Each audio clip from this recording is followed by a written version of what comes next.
Not only are today's Christians being taught to be pro-Jewish and pro-Israel, the strange doctrines of the Talmud and the Kabbalah are also creeping into churches and being taught as Christian doctrine. For example, many pastors will use the term Shekinah as if it were something from the Hebrew Old Testament, when in reality, the word is never found in the Bible one time. So the Shekhinah refers to the divine presence. And it's a feminine word, by the way. It's not masculine. For example, if Moses de Leon had come out and said, "I have an idea, God is a woman," that might not have gone over so well. But now he was saying that the ancient Rabbi Shimon was teaching us about Shekhinah, the feminine half of God, and her romance with her divine partner, the Holy One, blessed be He. So there is a belief that God could be both male and female.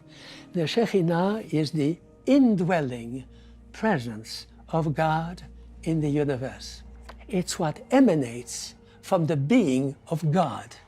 But for Jews, Shekhinah and God are one and the same, and it is almost forbidden to separate them. Okay. God simply manifests himself or herself in the form of the inspiration of the Shekhinah.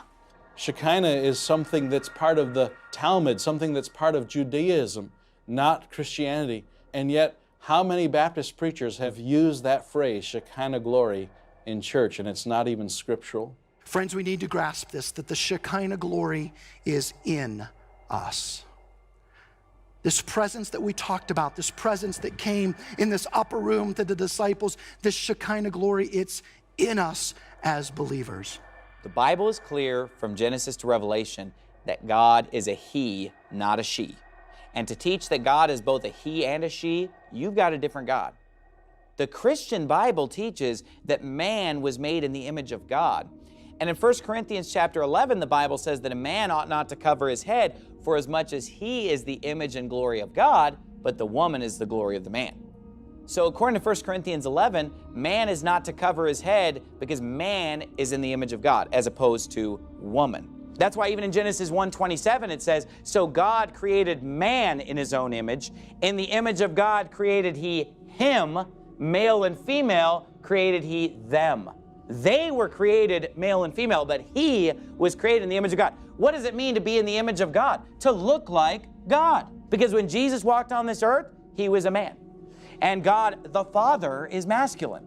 And so this is a blasphemous teaching of New Age mysticism, of worshiping, Mother Earth and the female spirit and the goddess and the Kabbalah and the New Age. That's where all this stuff is coming from. This is the shape of the letter Shin, Hebrew alphabet Shin. Very interesting letter in the language. It's the first letter in the word Shaddai, the first letter in the word Shalom, first letter in the word Shekhinah, which is the name of the feminine aspect of God. Live long and prosper, image of Sirach, father of all we now hold true. It's great. People don't realize they're blessing each other with this. It's great.